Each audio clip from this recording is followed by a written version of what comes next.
本当？見えないでしょ？どこにいるのかな？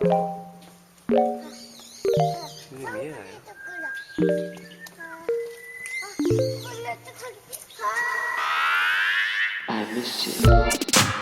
What's good, Internet? It is Monday, January 27th, 2020. I just have to let you know, actually, if I followed the Google suggestion on my Google Doc, it wants to autocorrect what's good to what's a good. What's a good? So it can either be what's a good? What's a good, Internet? Or it could be what's a good Internet? And the answer is no, none internet. None internet. I'm Austin Walker. Joining me here today on this episode 291 of Waypoint Radio, Patrick Klepek. Hello. Ricardo Contreras. Yo. We're keeping it tight today, partially because people are busy. I think Geeta's going through orientation. Yeah. I think Rob has a dog. I don't got no bones. Yeah, Patrick's daughter says he doesn't have any bones. There's a hole in my mouth currently. So we're going to try to keep it tight. What's up? Isn't there always a hole in your mouth? There's a number of holes in my mouth. Yeah. But is it a hole or is it a pit? I guess a hole. A hole has to come out the other side. Yeah, right? which I guess it does. Yeah. But also sometimes when you you got your back, you get a shovel. You would dig a hole. I mean, you're digging a hole. Are you digging a hole? Are you digging a hole or are you digging a pit? See, Is that a pitfall trap? You know what I'm saying? I don't know. Am I trying to get to China, which is what sometimes we used to do as a kid? Keep digging. You'll get no. You won't. You'll go to the center of the earth and die. You'll actually what you're going to do is you're going to hit up. Eventually, you'll hit a piece of earth you can't dig through with a shovel. Because you'll hit like some bedrock shit. Yeah, I played Minecraft. See, we just dig a big hole. That's where the diamonds are. We would we'd dump water in it, and then then my mom would come out and be like, "The fuck are you doing?" Wait, did you playing in the like mud? A little wow? Yeah, we just made like a mud pool. Great kids, awesome. Just wait until Jessica's doing it; you'll love it. So you're a mud camp. Comes inside you're a mud camp. Finally, you figured out who the real mud camp was. We're gonna keep this one pretty tight today. I think partially because if I talk too much, my mouth will continue to hurt indefinitely. I had a dental thing. It's get your. I said this on Twitter, and I'm saying one. If you can currently get your teeth fixed, and I say if you can because I'm speaking from a point of I understand the money situation. Yeah. The reason my teeth ain't good is because the money situation was bad for so long. Still ain't great. But please take care of your teeth. I understand the shame that not having taken care of your teeth or having teeth that just went bad. Sometimes it's not like you didn't try. Sometimes teeth just don't do the thing they're supposed to do. Bodies suck. I know the shame is there. Push yourself because if you don't get something fixed today that you know you need to get fixed, and you happen to have good dental coverage right now, you have a couple extra bucks in your pocket, you can get it taken care of. The shame 2 years from now is going to be worse. I chipped a tooth. The shame and the pain. To talk very, very, very broadly, I'm not going to get in gross stuff, but heads up for like 2 minutes, I'm talking dental shit. I chipped a tooth. I chipped one of my back right molars 8 years ago. I was in grad school. I didn't have any money. I was in Canada. Canada doesn't do free dental. Like the healthcare up there, as far as I know, unless I was just completely wrong. But what I heard was, no, you're going to still have to pay out of pocket. And I was making, while I was up there, I was making between $12,000 and $17,000 a year, which is not a lot of money, which is like rent and then spaghetti and ramen. It was various noodles. And I was like, well, I can't get this. It's just a chip, whatever. Then 2 years ago or a year and a half ago, so basically for 8 years I chewed on my left side. I didn't fuck with the right. I get hurt to deal with this. Like it wasn't like, oh, I have a little chip, don't worry about it. Eventually it was like, oh, this is actually causing me pain. Also, I just watched a video. Who's the YouTube guy? This Week in Review. I would say a boy because when I first started watching his videos, he was a boy. Is that what's his name? Is that Phil? Is that what's? I don't know what his real name is. I just know him as he reviews food and he wears a suit. I don't know who this is. Oh, that boy. That boy. Yeah, suit Isn't boy. it This Week in Review or something like that? I forget the actual. He wears a suit. Fuck. You know who would know this is Geeta, but Geeta's not here. Shit. And also, I found out from Eric Pope. Like that's because Eric Pope was obsessed with him early before. Like I remember looking at his channel and it was just like tens of thousands, like a really small channel. The report of the week. That's what I mean. Yeah. That he now has millions of subscribers. Like has a livelihood through Congrats this. To Suit Boy. I was watching a video. Sorry, you're saying Review Bra. Review Bra is the name. Is the way he. You're saying soup? Suit. Suit. You've seen this boy. Suit. If I'm going to show you this boy, you're going to be like, oh, this person. boy. This is Nad. That's Nad. I can't. That's Gordon Ramsay. That's who that is. I've seen that boy. You've seen that boy. I've seen that boy. Everyone is, yeah. This boy. His reviews are great. He's a very charming individual. This But guy. put up a video recently. Is that He's the fake presidential candidate? Who? No, that's not the fake No. presidential. No. He stole that from him. Oh, okay. But he did a video talking about a very similar thing where he, for a long time, had no money, didn't have insurance, and had to just chew on different parts of his mouth. And then at a certain point, had shifted to the left or the right, and then the right no longer was a problem. Yeah. Like there was nowhere to chew. This was me like a year and a half ago. My left side. I really badly fucked up a back molar last year or a year and a half ago. It was right before PAX West. I had to get on that plane to PAX West, and I was like, I might die. What if my face explodes? I don't know. Because pressure, and you don't know. Like, what if I get into? Vinny Caravello has always told this story about how he had some tooth thing happen, and he went into a plane, and there was an intense pain because of the pressure change. And I was like so fucking worried about it. I was fine for all of PAX. Whatever happened hurt really bad for a day and then stopped hurting and then slowly started hurting way more to where during Shucks, the Shut Up and Sit Down convention 2018, I was in a basement bedroom for the whole week except for when I went to the show to do the live show part of it because I was in such intense pain from this thing. And so at that point I was like, well, I can't chew on my left. I started chewing on my right again. Immediately started hurting on my right more. Had a bunch of stuff done on the left molar over the last year and a half, and then finally, in the middle of this whole switching from full-time to contract work, switching my healthcare stuff, the worst possible time, my right side finally came calling after I just finished the left side, and so I had to get a tooth pulled this weekend, or it was on Friday night, which is a weird time to get a tooth pulled because you leave. I tried a new dentist in Manhattan, and it's weird to go out into Friday. It was in Chelsea. It was in a kind of pop-in district of Friday night. New York, and to leave and be a little woozy and holding an ice pack to my cheek while people are going out on the town and going out to fancy dinners and going to the club. Had a fun night. Damn, he had a fun night. It's only 8 p.m. My dude's popping pills in the street and got an ice pack on. Damn, boy, he has. Shit. Is that amoxicillin? Damn, you fighting that infection, boy. And so I'm just saying, if you happen to have it, and then two, I want to live in a world where dental care is covered by the state, because if missiles can be, then so can teeth. That is the case I want to make. If you really care about protecting people, let me say free medical coverage, single payer. Let me get them teeth fixed. Put that shit in my taxes. It's fucked up. Take that shit from... It's fucked up that that's a Jeff different Bezos, thing. you won't give me the Expanse if I pay you $5 a month to your Amazon Prime. You're like, oh, I'm going to save you. I'm going to get you the Expanse back. You want to save me? Fix these molars, motherfucker. All right? Teeth is such a preventative thing, too. Dog, it super is. This is shit I could have fixed. This is shit I could have... Same thing with the wisdom teeth. There's some people just things. have bad teeth. Yes. My mom has bad fucking teeth. I was lucky. I got my dad's teeth. I don't have chronic. I've never had a cavity.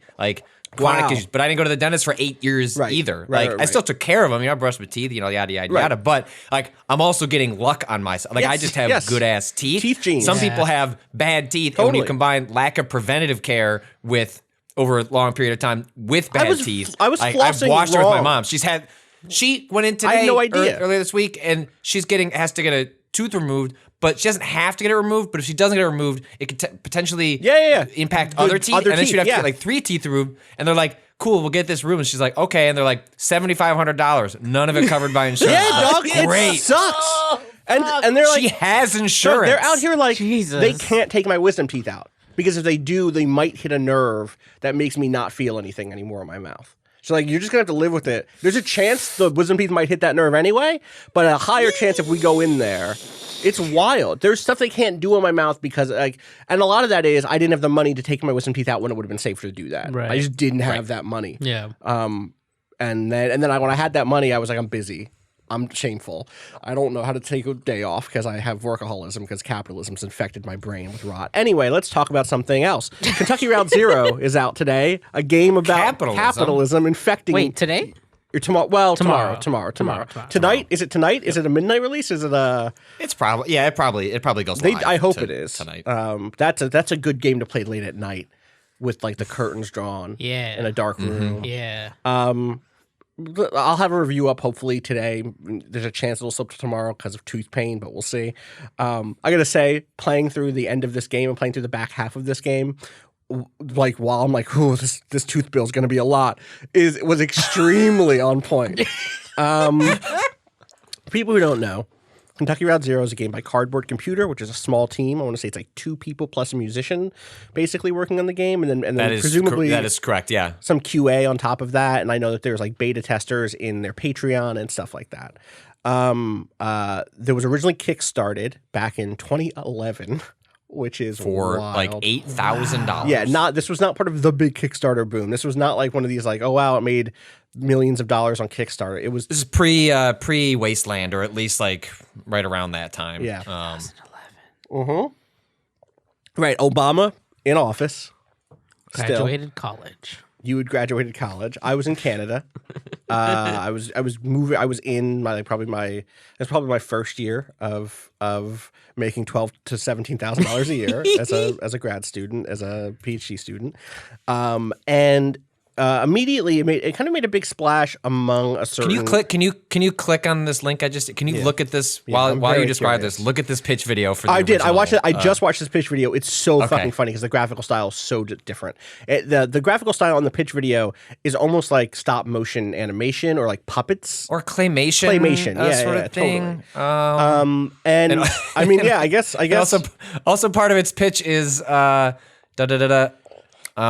Conway meets a robotic country singer named Junebug, who is trapped in the abandoned restaurant that once employed her and has to explore the cavernous depths below the restaurant in order to shut down a security system and free her. In another, Conway and his companion explore a Civil War era battleship ran ashore in an underground river hundreds of years ago. That's in the game. Populated entirely by cats. That is in the game. I interviewed them and they were like, yeah, originally that was a major set piece of the game. I bet. And instead it's I don't want to say what happened. No, but it's a side thing.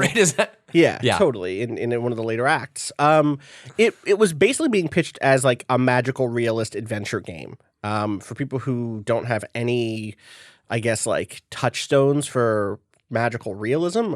Magical realism is a kind of well-established literary genre that I think you really should point to someone like Gabriel Garcia Marquez, who is who is not just name drop, but a major character is named Marquez, Shannon Marquez. There's a whole family of Marquezes in this game. I mean, this game is littered with literary, artistic, game history, cinema, theater references. Everyone's name is something. Like literally everyone. Lulu Chamberlain is named for an artist who did. I want to say Chamberlain is the name of someone who did a piece that comes up in the first interlude in Limits and Demonstrations. Like basically everybody is connected in some way. The entire crew around the kind of. Lulu's entire crew, like the 3 people who work on the Xanadu project, are all tied to people who've done various interactive art, basically, including like Colossal Cave Adventure, the first text-based adventure game, like all sorts of stuff has fantastic, interesting connections. But again, magical realism. Think about Marquez. Think about Borges. Think about, I guess, in contemporary. English literature, you'd say like Salman Rushdie does some of this. You could look towards something like Haruki Murakami's stuff has like a magical realist quality for sure. Modern mundane settings with some sort of supernatural tinge that is often itself kind of mundane in quality. A Civil War battleship with lots of cats on it is an extremely thing. What were you gonna? I was gonna say like the closest thing I can think of that's like big and TV wise is Twin Peaks. Twin Peaks, sure. Totally fits this. Definitely. Especially the periods of Twin Peaks in the first season before you really understand any of the mythology, right? But even in the second season, in the return, it definitely has that vibe. And the basic pitch of this game, this game comes out. Let's forget about what the pitch was, and let's talk about this game. Comes out in Act 1 comes out in 2013, Patrick. I think that's right. Yeah. You just did an interview with these folks that'll go up probably sometime this week, presumably, right? Yeah, hopefully tomorrow. Okay, I'm going to try and write it today. Okay. So that first act comes out in 2013, and I think really makes a big splash among people who are tuned in to the style of, at the time, emerging independent narrative games that are trying to tell stories. It is an adventure game with, it turns out, very little interest in puzzles and a lot of interest in vignettes and very striking visuals that take what is often called a minimalist style, but is not an actually minimalist game in any way, I don't think. There aren't fake characters don't have faces. Everything is kind of polygonal and focused on light and shadow and kind of lines, but not detail. Right? That does not mean minimalist, is the way I think in 2013 a lot of game critics, probably including me, were like, it has a kind of a cool minimalist look. That's not. But that's not what that is. No. And also it's a game with like 20,000 words per chapter per act. That's not a minimalist production.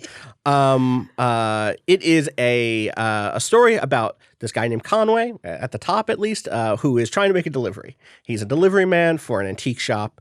And he has to deliver this goddamn. First, he has to deliver a TV. Then he has to deliver whatever else is in the back of this giant truck he's driving around. He's driving around with his dog, which you can name pretty early on, from a list of a couple of names. What name? I picked Blue. Blue. Me too. Yeah. Me too. I want to say originally I think the first time I played this game, I didn't pick a name. I was like, this is just some old dog he has. It's not even his dog. Maybe he doesn't even know the name. But it's been 7 years since I played that first game. So this time around, I was like, this is Blue. She's definitely Blue. But that's an important point on the game, though, is that it's a game with you have lots of conversations, and in those conversations, there are often we would normally frame them as choices, but like Kentucky Route Zero's relationship with choice is like a lot of its world is sort of like vague, abstract, and often open to interpretation, and not often called out in the way that there's no Carrington will remember rarely. This. Like that type of stuff does not happen, even if it is a choice that will be reflected on later. Can I just say, I want to get this out up front because it annoyed me, but I don't know if it's a problem going forward. There are some conversations in the first act that I feel like when a choice came up, it felt very much like that kind of adventure game thing of like, oh, this will wrap back around and I'll be able to, and it never does. Well, there are very few times that you should not play this game thinking that there are dialogue trees that you can explore. Right. This is not a game about this isn't the BioWare model of exhausting your dialogue and like getting all the information and then moving through. There are sometimes you can do that because you'll click one and then just whoops, the conversation's over. It's done. This is a game that, to me, when I think about what it means to play it, is sort of like scripting I mean, there's a reason why it's Act 1, Act 2, Act 3, Act 4, Act 5. It's a reason why it keeps coming back to theater and interactive theater again and again. But you're scripting scenes as you play them from like a multiple choice selection. You're often jumping between people speaking. This doesn't happen as much in Act 1, a little bit with Conway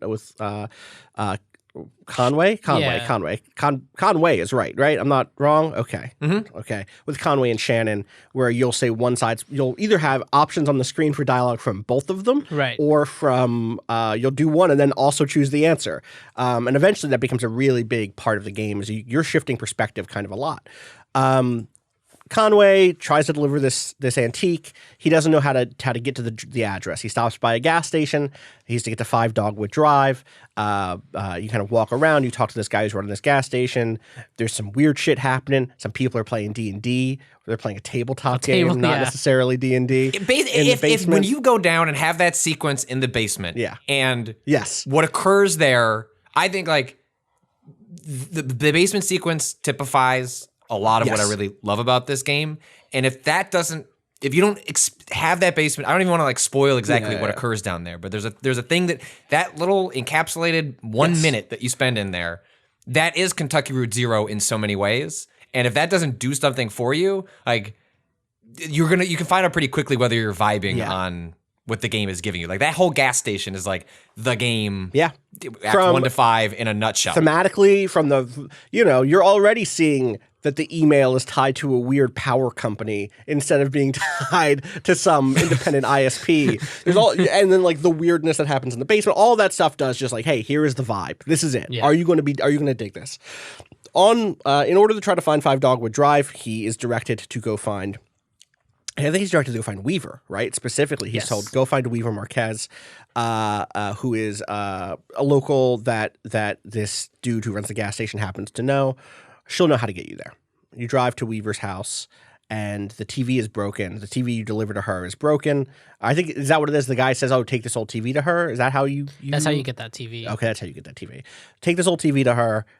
She'll tell you how to get to the Zero. You find her this old house up on a hill. I'm skipping so many things because you're like exploring a map. You're exploring a kind of like black and white map of this part of Kentucky, and like getting these little text vignettes as you kind of explore. Like, oh, here's an old church where there's some music coming out of it. You can go in there and explore, but that's all just text based. Whereas the gas station, Weaver's house, these are visual locations. I don't want to say real locations. Those are visually rendered locations, often with some sort of musical component. Weaver's house specifically later in the episode, I want to say, has this incredible musical moment of you kind of descending while a band is playing a kind of like folk, like an old like southern like folk country track. It's like there's very brother where art thou vibes throughout this entire game. And so you come back down or you go up, you see Weaver. Weaver's like, oh, this TV is weird. This TV is busted. You should go see my cousin Shannon. She's good with TVs. Shannon will fix this and you can bring it back and I'll tell you how to get to the Zero. You go find Shannon. She's not where she's supposed to be. You find her in an old mine. And from that point forward, this game becomes Shannon and Conway trying to find 5 Dogwood Drive and trying to find Weaver, who you learn from Shannon. Hey, I haven't seen my cousin in a minute. I heard from her recently. I thought she was out of my life. Like, I didn't think... She talked to you real casually about me, given where our relationship is. And so... what follows is this kind of long odyssey of you trying to find 5 Dogwood Drive and trying to find Weaver Marquez that takes you through a sort of metaphysical highway called the Zero, called Kentucky Route Zero, that brings you to lots of strange places that are either part of some various bureaucracy, like the what is it called, the Bureau of Reclaimed Spaces. There's lots of strange characters you bump into, like Junebug from the pitch, except instead of being a what did they call her? A robotic country singer named Junebug who is trapped in an abandoned restaurant that once employed her is not right, but it's not entirely wrong. Well, as they described her in our interview, she the pitch for her was more or less a rejected Chuck E. Cheese robot, which is not where that character. That's not where that character goes. That character goes somewhere else. No. That ends up being about like building your own identity and creating yourself as you want to see yourself instead of how you were made, which is super fascinating. It is. So now that it's done, I've played through the whole thing. I will say I had only played through the first 3 acts until this. After I got to Act 3, I'm same with you. I was one of the people who's like, I am with you too. There's a couple things. Yeah. One, I was with you. I played the first 3 and then was like, I think I am going to be one of those people that waits till it's over and like stopped at Act 3. Yeah. Act 3 leaves such a place. Act 3 leaves. Yes. I mean, Act 4 leaves it such a different place too, but I'm so glad I have not carried the end of Act 4 with me for years. I would have just been a sadder, deeper, darker person if I had to carry the Act 4 with me for years.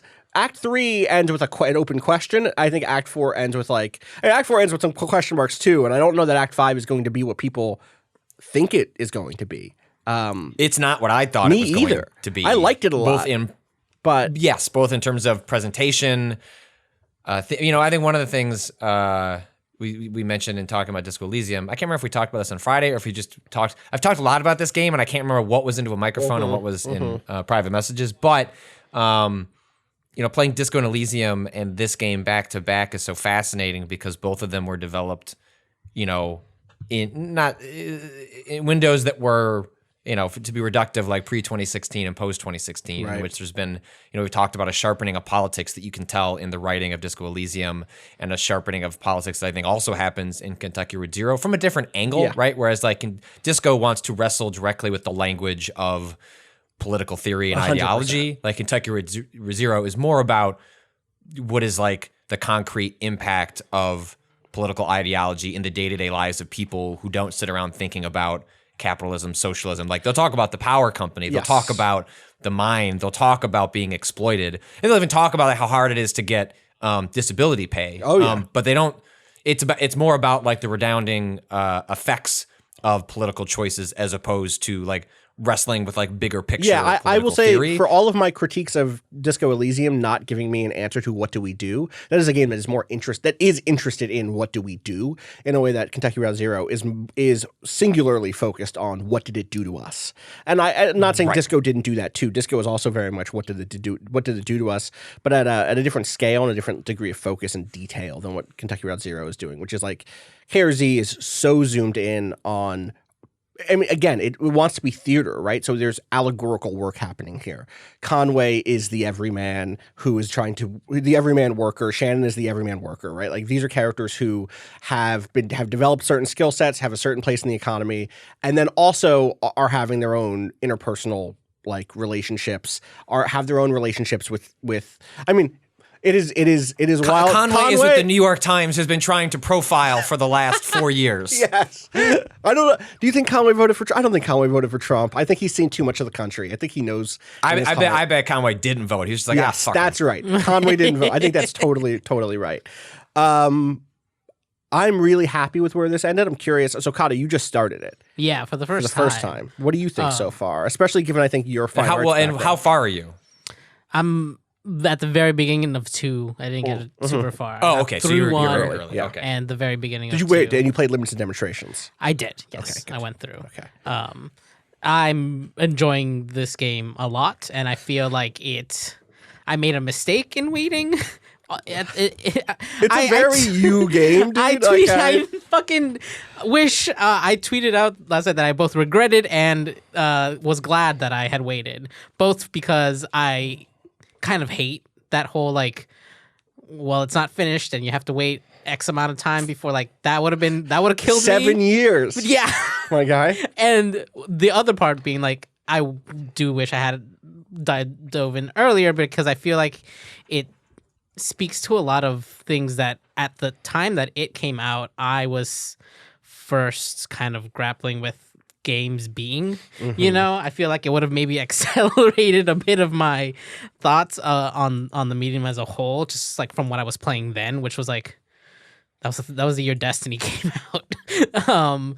But I just think that it does such an amazing job of setting a tone, not only through like its dialogue, but the way it integrates the visual style into that just feels so solid in considered in a way where it's like a game like Disco is good looking and it feels like the aesthetic is right, but I think something about the aesthetic in this game is not just right, but it is necessary almost. Like its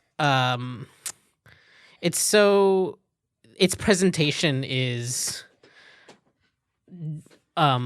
it's in conversation with the theme. It's like in a way that like Disco is a little more. This is the presentation. It's beautiful, but it's more perfunctory in terms of like the order of operations of like what makes it work. Right. Whereas like Kentucky Road Zero with a different art style would be a different. There are sequences. Game. There are sequences in which primary themes are being communicated visually, which is just what the work is. Like it is just that work. Right.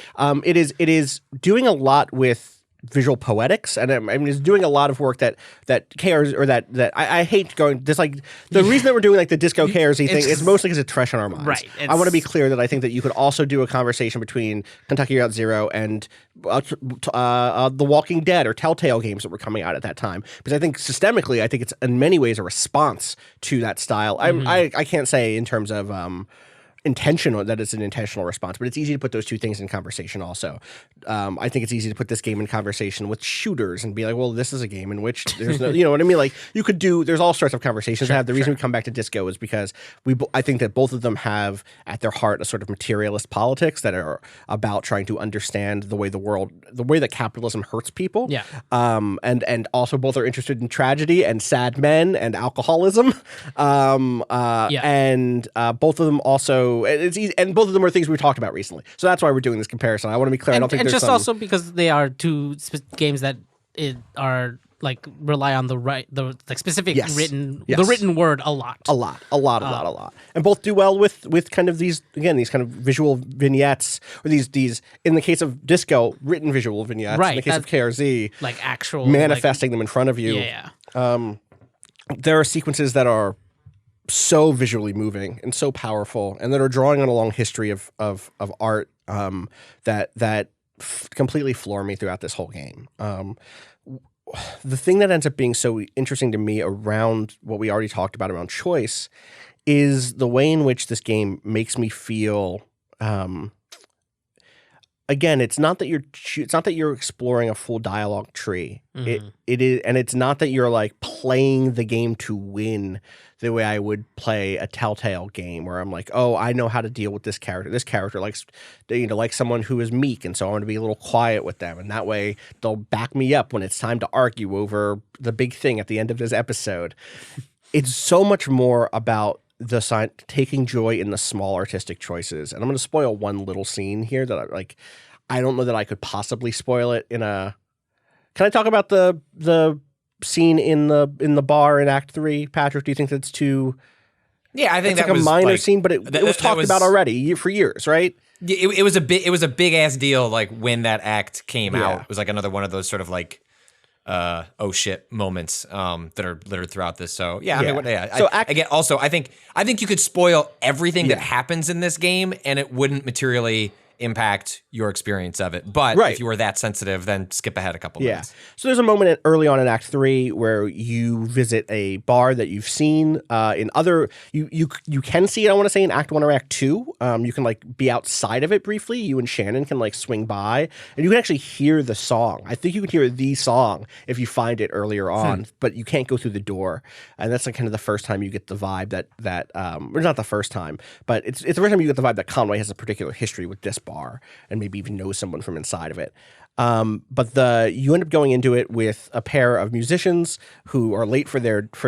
There's a lot of musicians late for their show, late to show up to a venue, but fashionably late. And there's a sequence where you get the performance of this band and are choosing the first line of each verse, basically, or each if not each verse, each kind of major stanza in the verse. And this isn't going to change anything about the world. This isn't going to give you the secret ending. As far as I know, you don't get the secret ending by picking the right choices in creating this kind of like sad love ballad.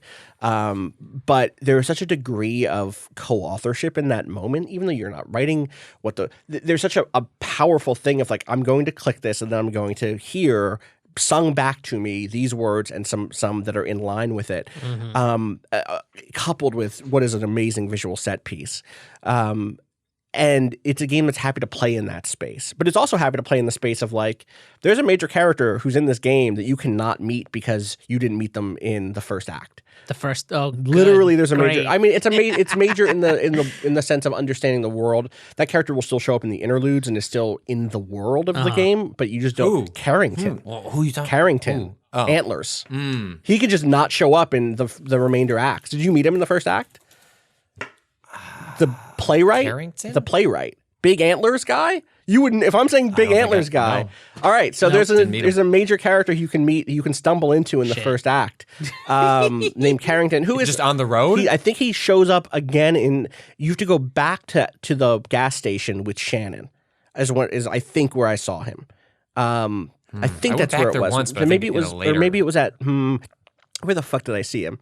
Anyway, he shows up multiple times. He's the guy who writes. He's the playwright who writes the entertainment, which is one of the interludes. And so his name will show up many times on this thing.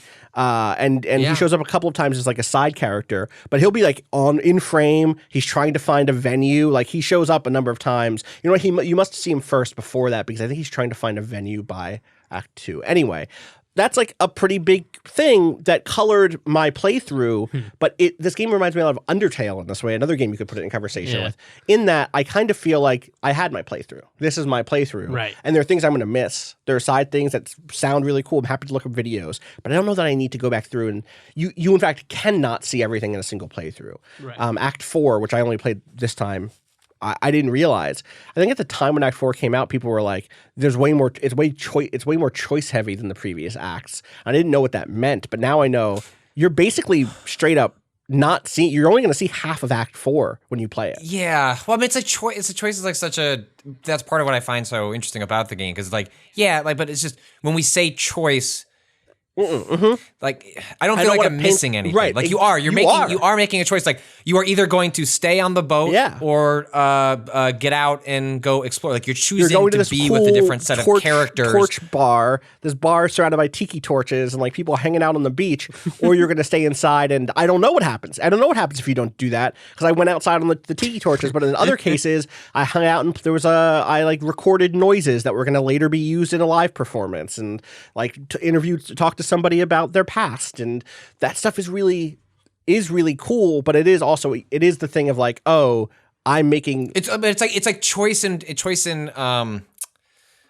service of what, and like Kentucky Route Zero, like most games answer concretely choice in service of what. There is a goal or a you know why you're making those choices. Kentucky Route Zero is choice in service of choice. Like it is color, it is texture, it's incidental as opposed to like building blocks towards some ultimate. You're not getting light side conclusion. Or dark side points here. There's no door that opens because of the accumulation of your choices. It's more like the role playing you're doing, like the character you're playing, the world that's around. Like it's a different form of choice. This is why when I make that comparison to being a co-author is it's the choice a playwright makes when they decide what scene to frame next. Right. It's the choice that a screenwriter makes when they decide which characters to follow during the ship is tipped over. This is not a KRZ thing, but the ship is tipped over. Which characters do you stay focused on as people are trying to escape the capsized boat? Mm-hmm. That is a choice that you make, and it's a choice you get to make in Kentucky Route Zero sometimes. Who speaks up in the scene? Who speaks up in the scene? Who's talking the most? Yes. Who's making the decisions? Some of my favorite choices in this game are things about the narrative or the kind of dialogue flow. Mm-hmm. Eventually you start traveling with this little kid who is just the fucking best. I love Ezra so much. And Ezra is such a great, for me as a writer, as a fiction writer, Ezra felt like a tool I could pull out to say the thing I couldn't have an adult say. There's a conversation, I forget who this is even with, Patrick, maybe you remember, but there's a conversation with someone who is like, I feel like I'm outdated and the world is moving past. Oh, it's an old researcher, it's this old academic guy who's been working on this project for years and years and years. And he's like, I feel like the world is moving on without me, but you young folks wouldn't know anything about that. And by that point, you have like three people who absolutely know everything about that. Conway can immediately be like, well, I deliver antiques for a failing antique store. Shannon is like, I repaired the sorts of TVs no one makes anymore. I'll note this game is old enough that there's a bit in the first act, there's a side bit that mentions the digital conversion boxes for when you have to move cable over. We don't sell digital conversion. Yeah. And it's like, oh shit, that's not even a thing that scans anymore. Right. Because that was a thing that happened for like 3 years that people had to get these special digital conversion boxes. I bet you the people playing this game today have no idea what those are, which is fascinating. And then Ezra can be like, well, yeah, you're right. You're right. I don't feel old at all because I'm a little kid or something like that. And it was so nice to not have to. I knew those other characters were thinking those things to themselves. We're thinking like, yeah, motherfucker, I fix old broken TVs that don't exist anymore. I also feel like I'm going out of, I'm falling out of time. I also feel like I'm obsolete. But for them not to have to vocalize that and instead rely on Ezra. And that is like the thing that you do as a writer sometimes. You go, how do I put a pin on this conversation in a way that that communicates that these other characters are vulnerable or have a thought but won't vocalize it. Mm-hmm. And that stuff is so good. I'm really curious what people are going to think of, specifically people who have waited, for years for this thing to finish, or specifically people who've waited from Act 4 to Act 5 will think about Act 5.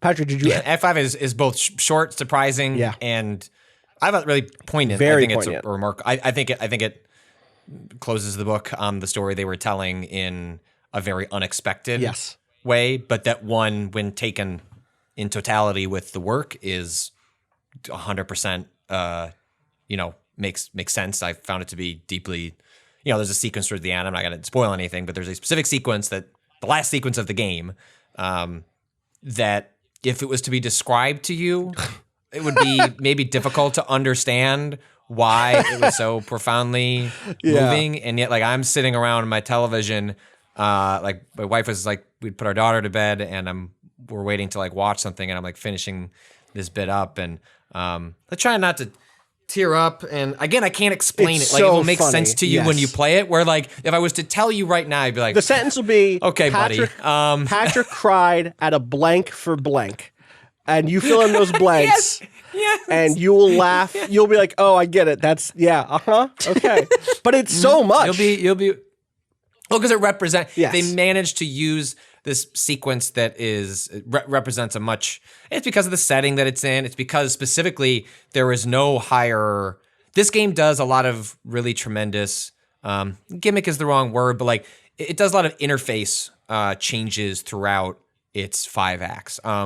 Though interface changes are the most profound in the interlude between acts 4 and 5, which is, I think, my favorite interlude. Dude, might be my favorite thing in the entire game. I mean, it's so interesting because I think that interlude is the climax people might expect is coming in Act 5, but in a traditional structure, Act 5 is going to be denouement. Like, Act 4 is going to be where the thing happens, and Act 4 is this long. It's the longest chapter by far, I think, right? Yeah. And then it's like a full 2 hours. It's like a full 2 hours, and then the interlude between 4 and 5 is so good, and explosive, and like there's a big storm going, and you're trying to like you can feel something is coming. You feel like a budget for the first this game is like very sparse in the early days because that's what was necessary, and then as it goes on and was like successful, then between I think acts 3 and 4 is around the time where they signed their publishing deal and stuff like that. So,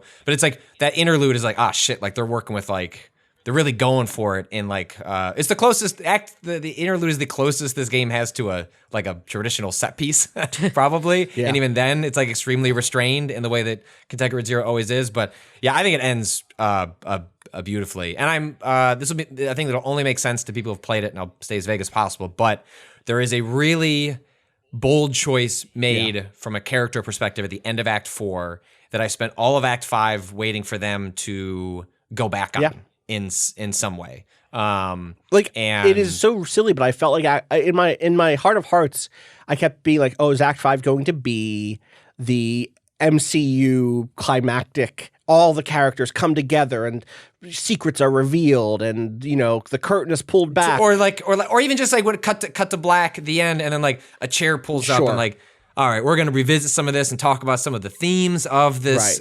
It avoids a lot of things that I expected to happen towards the end of this, and I don't know, it maintains its air of mystery and strangeness.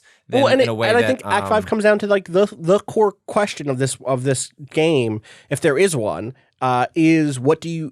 Also, if you weren't aware of the themes that it was hinting at for over 4 acts, it's going to slam you over the head. Act 4, it's getting like way more. And the themes are about capitalism taking over your life and capitalism putting you. I mean, work, exploitation. Right. One of my favorite scenes in this entire game is in the interlude between Act 2 and 3, which is a stage play in which you are a participant.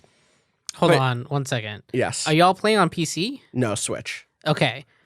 Just shout outs to people who are playing on PC. Those interludes are on their website. They will be in the main game by the time you hear this. Oh, really? Like, are they going to patch it in? Yeah. There's a whole different interface at this point where those interludes. Well, so no. So there is if you have been buying the acts individually, I don't think you get upgraded to the TV edition. I think you do. I think someone today said that on their Patreon they've said that they do that. That is what's going to happen. Oh, okay. They're just going to replace because basically.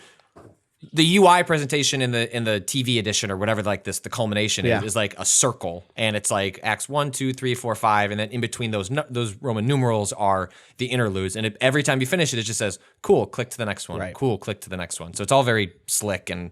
But yeah, you don't want to play Kentucky Route Zero and just want to check out some of the interludes. Like those are just free. Yeah. One of them operates on a phone number. If you don't even want to download it, just call. Yeah, it's true. That's how I played it years ago, actually. Wow. Which I wish I hadn't because there's elements of it that are better on a screen. Anyway, in interlude between 2 and 3 is this play in which you're a silent character and can kind of look around. You're kind of like you're an extra. That's not the type of play it is. You're a key figure, but you're also not. You don't have a speaking role. And there's a line in that in one of the plays in which one of the characters tells another character they invented a new kind of debt. And that is the heart of this game thematically, is the ways in which capitalism is learning new ways to basically extract value from us, enslave us to its logic, to convince us that the only way to live is to live in debt and to live in its service, and not only convince us that we have to do it, and the only way to safely pass to the other side is to have taken care of that debt before you're gone. Exactly. God, there's that line in Act 3. I know I'm like, oh, there's this line, but like, I promise, like Patrick said, like, this is not spoilers, because I think the totality of it, taken out of context in this way, what I'm trying to do is tease you into wanting to play this game. I'm not trying to. Also, it's also like reasonably. You might not hear it. The structure. You might not. You might not even get this line. Yeah, totally. Like, it's often hard to know what is canon and what is incidental and what is you like. It is purposely unclear because the vagaries are both play into your own personalized experience and also just the dream logic of the world that it exists in. There's a sequence. No, you're good. There's a sequence in a factory, which again is underselling the sequence, in which someone talks about a character who's like, oh yeah, I forget the exact setup, but the basic line is like, this person died with debt on their hands. At least he didn't have any kids. Which is like, at first, the first line was like, oh, wow, yeah, I guess no one else, I guess there aren't kids to feel sad about the death of their parent. And then the second line is like, oh, wait, because then the debt would have become theirs. Yeah. And this is a game that very, very much visually, narratively wants you to think about the ways in which, it is a game responding very much to the late 2000s debt crisis and the ways in which capitalism preyed upon and continues to prey upon the poorest and most vulnerable people in society. And it is very much like trying to bring into the most clear visual, storytelling possible, the ways in which that system kills you, and that system makes you wipe away the parts of you until you are just you are just bones working in a factory. Until you're like I guess Patrick, you're safe. Your daughter says you don't have a skeleton, so you're good. You're good. It is phenomenal. Those bones are actually, they probably just took my bones away. They took your bones away. Are working your bones are working out somewhere else. Yeah, that's, that's the play. Damn. Act 6. So yeah, I don't know. I really love it. I think there's lots to say about like, I'm going to write a thing today about this game and the necropolitical, the ways in which power can not just control you and control societies in order to like force you into a certain type of living, but can actually destroy societies, destroy cultures by kind of controlling the things around them, by controlling. I mean, it's a game called Kentucky Route Zero. It is about routes. It is about routes. It is about whichever way you want to pronounce that. It's about routes, R-O-U-T-E-S. It's also about routes, R-O-O-T-S. It's about mechanisms of travel. It's about logistics. It's about trying to deliver things and the ways in which if you can control the delivery of things, you can control a lot of things around life, and eventually you can stamp out life if you don't like it. Death Stranding. Hey man, you just go to the crystal, you turn around, and you see the scarecrow. Right. It's God, that the stuff bureau's is so on your right. Fucking good. Well, it's funny because I talked to the developers on Friday, and there are these travel sequences where you're given seemingly nonsensical direction. Where like this is actually one. I don't know if it's like word for word, but there is one where it's like someone tells you. It's like the closest the game gets to a puzzle is like following some driving directions, and one of them is like it's just a closed loop. It's a circle. Like you can only go forwards, you can only go backwards, but every, I don't know, 5-6 seconds you see a different object in the sky, and like one of the directions you get is like, yeah, when you leave here, go counterclockwise. When you see the crystal, you turn around and wait until you see the scarecrow, and then immediately turn back, and it'll be right there. And you do that, and then you get to the location you're going to.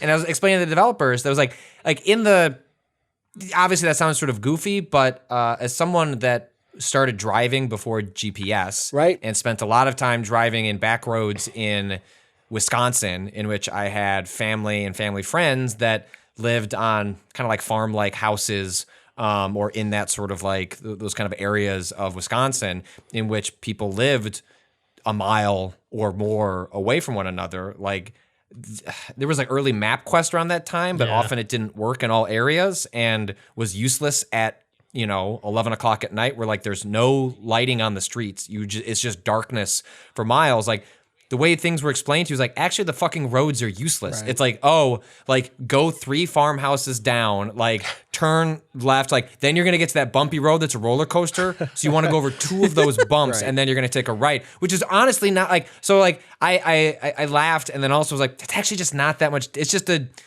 it chooses a more hyperbolized, like it chooses different objects, but that's really not that different than how we used to describe ways of communicating, of driving, of being in, if you spent your whole life in suburbs of the city, it's just so much fucking different out in the middle of like kind of nowhere, and it's a different life. It's a different way of traveling. I'm very curious how the way much that I think this game evokes. They pulled on that stuff because they're not from Kentucky, right? These developers are from Chicago, I want to say. Yes and no. So they started in Chicago.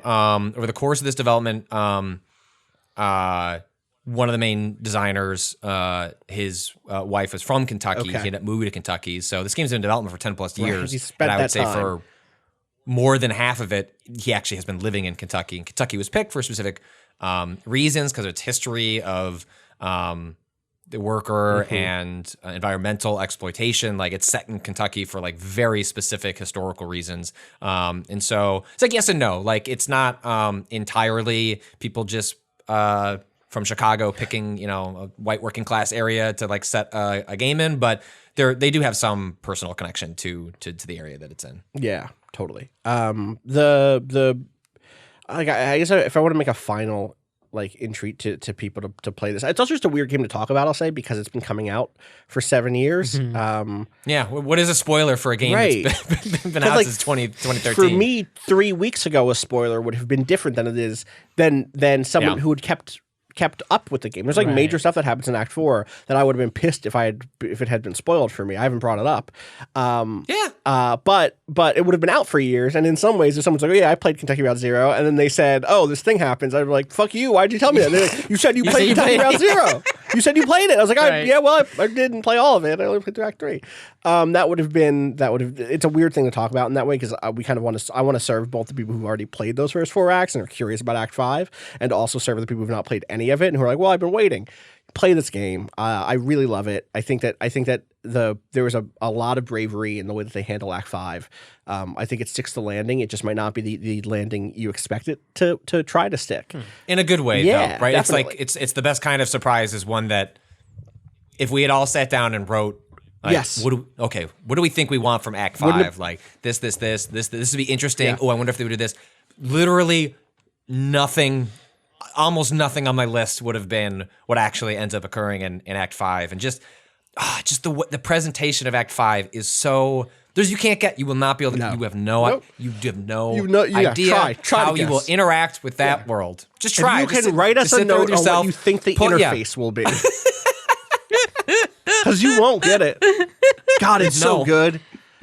It's so good. I'm not going to say anything else. And they commit to it. I kept being like, "Oh, cool. This is like a bit. We're going to break. Then we're going to go back to the traditional way of presentation." This is it. Nope. Start to finish. Unbelievable. It's so good. So let's Kentucky. The little button that you put, the one button you have. I was okay. This is the one thing. 2 things about the Switch the Switch version of it. We didn't play on. I think it's coming out on PS4 and Xbox also. Is that true?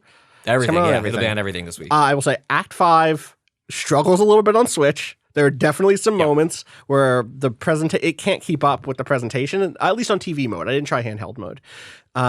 2, there's something I miss about the PC UI that still happened every once in a while on the Switch version, which is on the PC. You click to move, right? Cado, you've been playing this. Yeah. And it does the thing with like the horseshoe. Yeah. That doesn't happen in the Switch version because you have direct control of your characters. Oh, okay. So you're like holding on to the thumbstick to move, but on the PC, it would put like a little stake in the ground and throw like a little ghost horseshoe. Yeah. Like a little bright white. It's really good. And that just doesn't happen in the... it doesn't happen. It's also frustrating because this game has a very limited window in which you can actually interact with things. Like often like what is in front of you is what's actually there, and it's not meant to be like a game where like you're poking at every corner and there's lots of hidden Easter eggs. I mean, that's like many things in Category 0, that's both yes and no. That's both true and not true depending on the situation. But like generally that's the case. And I found direct control to be like frustrating because sometimes I get caught between things. I'm like, am I supposed to be exploring here? Is this Joy-Con drift? There are times or when am I wanted just... like there's a whole wing of the factory I don't think that you get unless you deliberately go over there.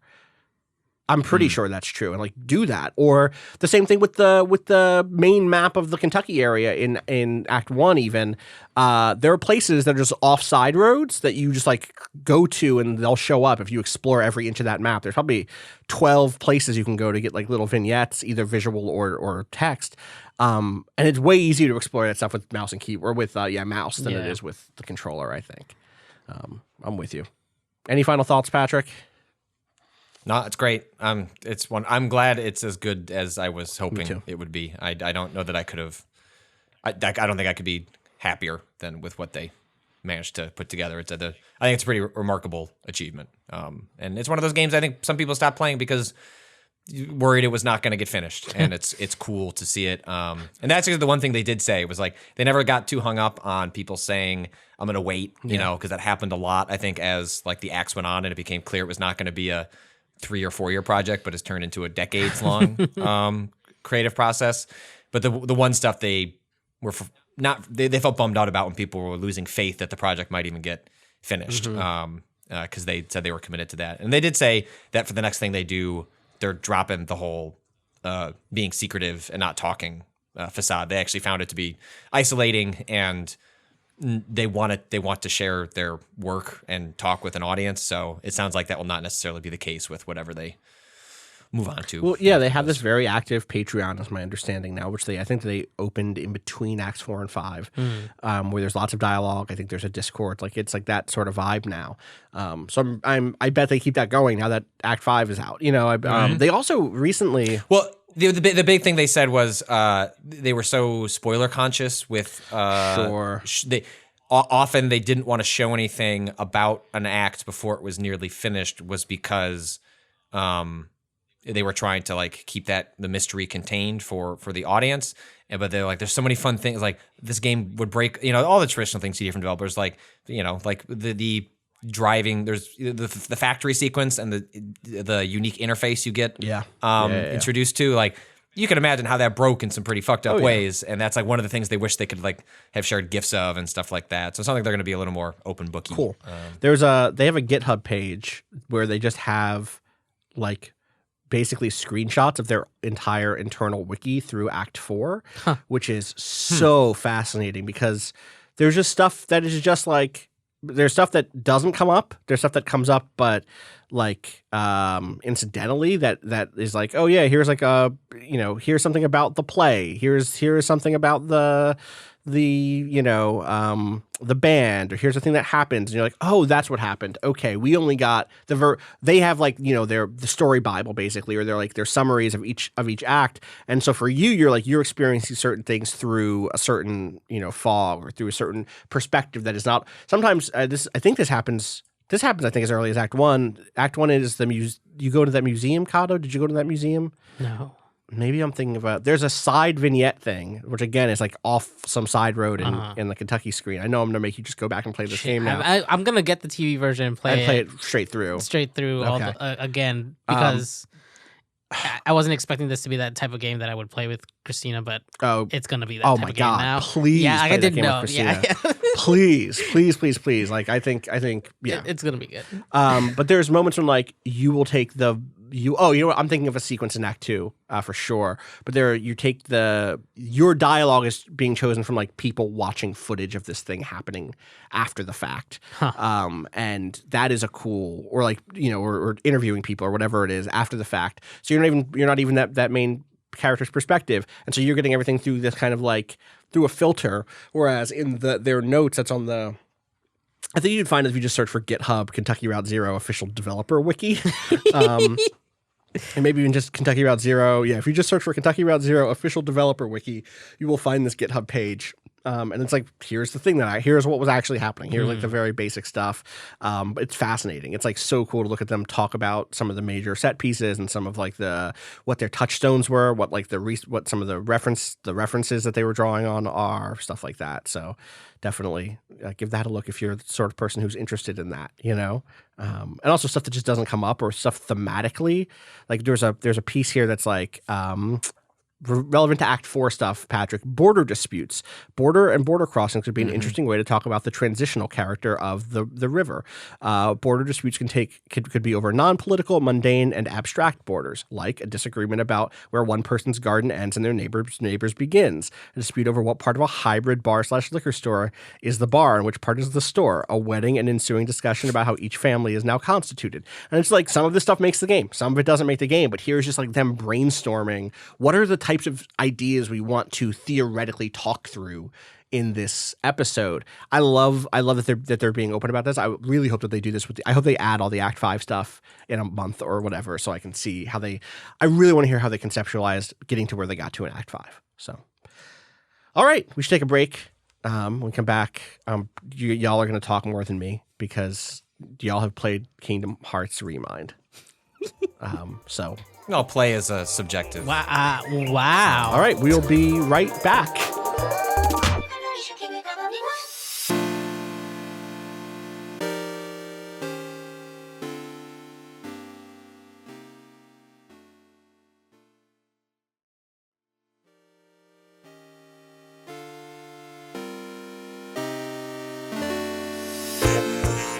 All right, we are back. Sorry, I sighed. I read a thing about Act 4 and sighed. That other boat. It's just there's another boat. That whole sequence. And it's so much. And that's all I'll say. Fuck. Cado. Yeah, what's up? It's a movie. God. It's a movie. Cado, I heard it was DLC hard bad? boss fights. I think this DLC is bad. I think this is You're the first person who said this. Everyone I know so many people I know love this DLC. This DLC. Yeah, because you know what? It should have been in the main game. This is literally. Damn. Ooh, we got that game out the door. Now for the next year, we're gonna do all that others. Hold on. Think about doing that after that though. Kingdom Hearts. Think about Rewind. going through that at the end of that game. That's too much. I feel like we needed this distance. That's too much. Kingdom Hearts already that's too. Where's that bar? Oh my Kingdom God. Hearts Remind is a DLC that came out last week, late last week, right? Yeah, it's on Thursday. Yeah, right.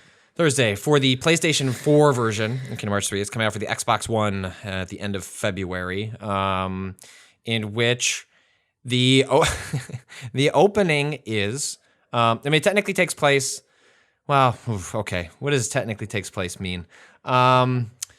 I guess we're gonna spoil parts of Kingdom Hearts 3. So we're gonna live in a post Kingdom Hearts 3. And are we going to eventually world. do a Kingdom Hearts 3 lore reason? The Kingdom Hearts 3 Remind lore reason. So once Natalie plays it, we bring her in. We'll do a whole thing. Yeah, we'll get around to that at some point. We're not gonna litigate that now, but we're actually. I just want to make sure that we will talk about because I haven't seen any of this yet. I want to learn. Right. Yeah. But because like the DLC opens as part of a late game.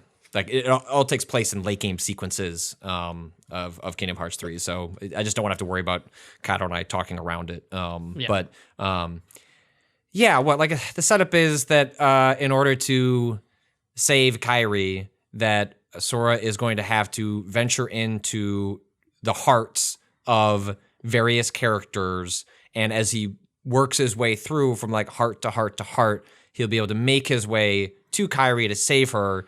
While the game sets up, you get the ultimate sacrifice will have to be made, which I guess in theory is like why he ends up in the other world, in the epilogue sequence. I haven't finished Remind to be clear. Okay. I'm most of the way through. Did this happen already? The thing you just described, going from heart to heart, was this happening off screen? Yes. Okay, so this is This is a near the route. This is a what? This is a near B route, basically. I see. For this last section. This is like the camera turned to the left, and then what was happening on the right is this. You DLC stayed on the boat in. instead of going off to the tiki bar. Yeah. So when was this happening in the main game? Who are you playing as in the main game when this was happening? Sora. I mean, you played as Sora the whole time. But this is what Sora was doing. No, this is what. Okay, more reasons Kingdom Hearts 3 later.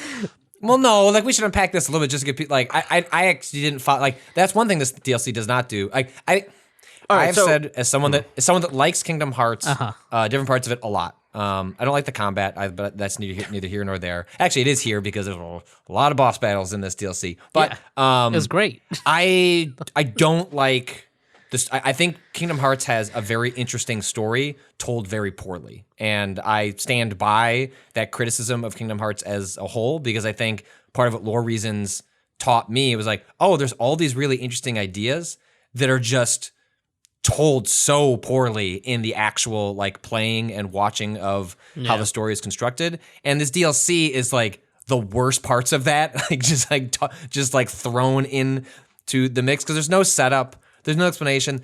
Austin, this is literally 40 minutes of cutscenes before you get thrown into just a random boss battle to like kick off the sequence. It's not even like an easy boss battle. Like, cool, we're gonna like we're just gonna like get into this. You're fucking in it from the jump. I forgot this game just like punches you in the teeth. Yeah. and it's not like it has a like tutorial where it's like, hey, you want to do some combat sequences? Remember how to block? It's just like, now here's some text that explains how to block, but we'll give you no game feel for like how to actually do this in the actual game. It's just it was a bit rough to get back into it, but I do think that the kind of one-on-one combat has been probably the better stuff in these games when you're fighting another Keyblade wielder of it's some like a sort. Fun duel between two Keyblade wielders. Right. Yeah. Like the group stuff, the like killing endless darkness has always been kind of like, whatever. Yeah. So these fights I did think were pretty cool, but yeah, so like it's, you know what it is? It's Back to the Future 2. Okay. Sure. Right? Because there's the one Marty. You go to the future. You get a hoverboard. Yeah. Jaws 27 is out. Is 2 the one where he goes back? No, 2 is the one where he goes back. It's also the future.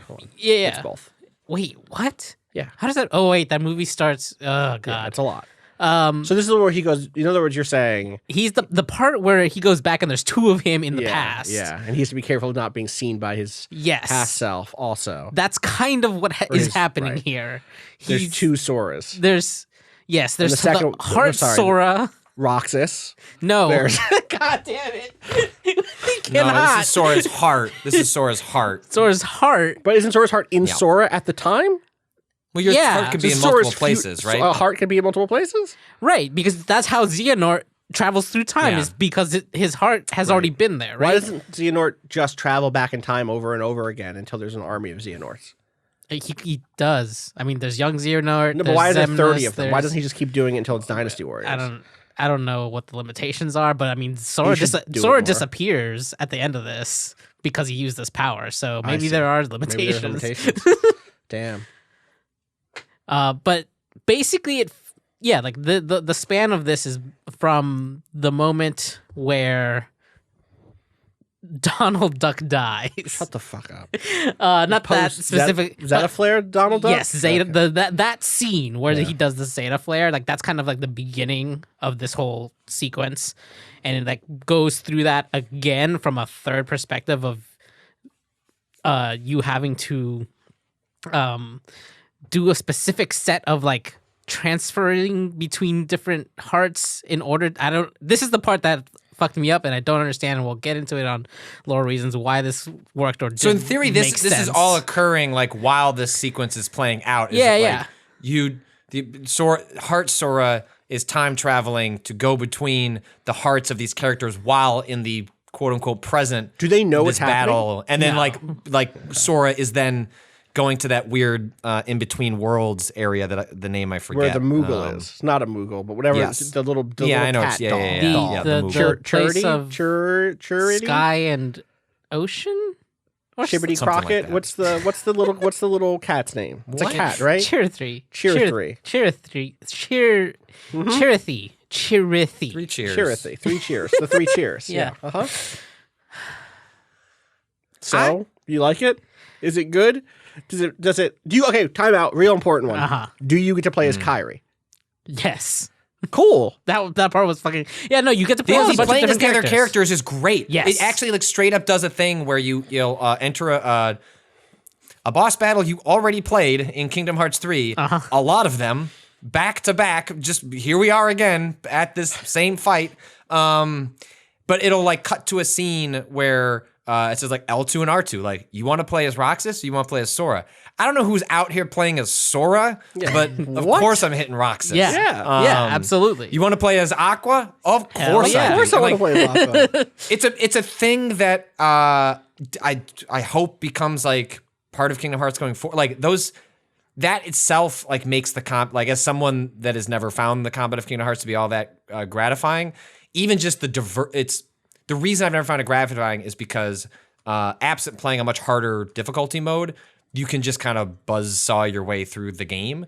And for me, I would rather approach it as like, give me a diversity of like play styles. Like, give me characters that actually act differently as I'm playing as them. And to some degree, that is true of like Roxas or an Aqua. Like, there's at least a little bit of difference in like how they dodge or the sort of the cadence of like hitting X to attack. And I loved that stuff. And it immediately was like, this needs to be or should be part of just how Kingdom Hearts balances itself going forward, is like giving multiple characters would be, it helps storytelling stuff, and it would, I think, help the combat too. Right. Totally. That sounds good. Yeah, it was. I thought that part was really fun, and they also fill in around those characters. They fill in some stuff that was like. Here's a difficult part though, is that it's been long enough since I finished that game that I'm not sure how much is new exactly, but there's definitely some parts where it's like, where it's like, oh, that's why X happened, or oh, here are these people having a moment that we didn't get in the main game that would have been good to get then, as far as like, you know, learning about the character's emotional states. And that's what I mean. Like the game, this comes out a year later. It has no. There were moments where I was like, oh, this is a new cutscene, and then I'd look it up. I was like, no, it's not. Like this is just a thing from the original game. Yeah. I wrote in a tweet. I was like, the pacing and editing of this is bad, because I don't like, I feel like I'm going to play this and then I'm going to need lore reasons or a wiki to explain to me like the importance of various scenes, which is unfortunate because there's some really, you know, in the spectrum of Kingdom Hearts, like really like dramatically important and interesting and like heart-wrenching scenes. Yeah. But like at the moment where I'm like, was I already bummed out about this a year ago? The first time around, right? Is this a new one, or is it just that like a couple of lines are new? Right. Like there is no, it does no work to convey any of that.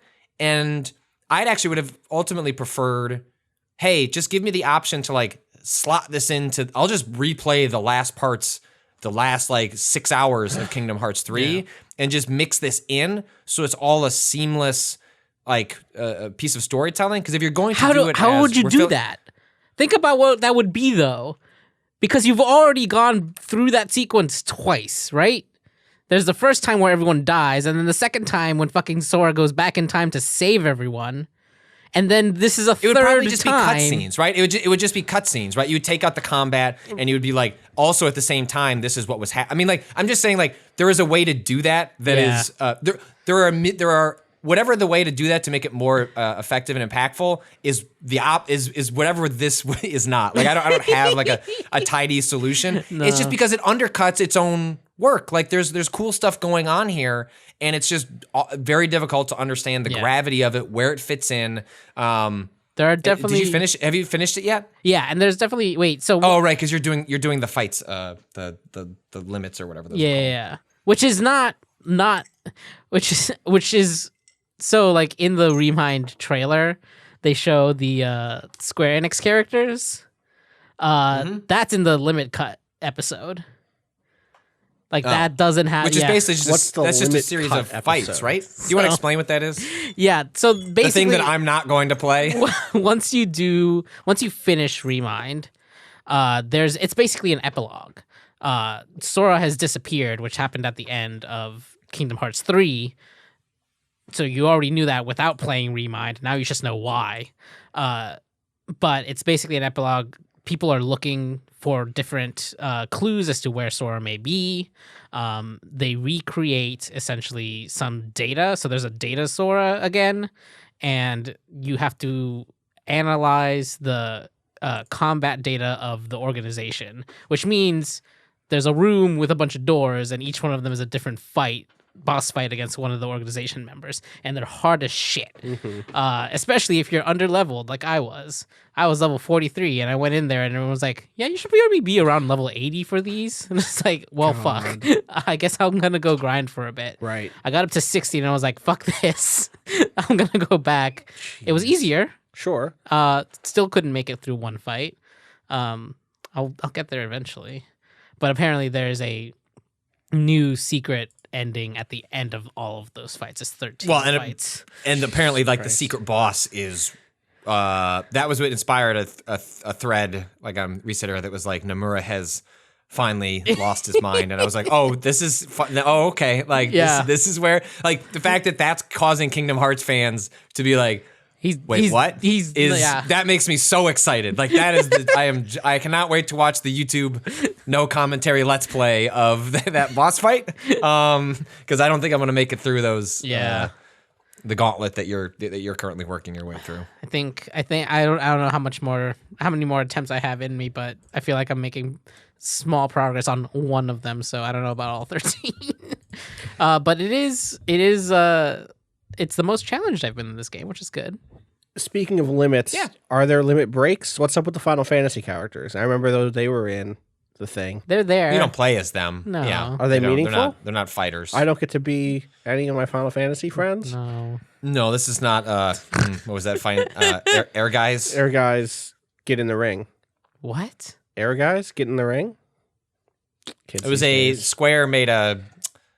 back in the PS1 era. God bless the ring, not get in the ring. I'm sorry, Cado. I understand why you don't understand now. It's Air Guys, God bless the ring, not get in the ring. I didn't recognize it before. Yeah, but now you do. Yes, obviously. Yeah, the game that people... Oh, no, that was Tobal #1. That was the one that people rented to get the Final Fantasy 8 playable demo? That sounds right. 8? That's... but you think it was 8? It wasn't...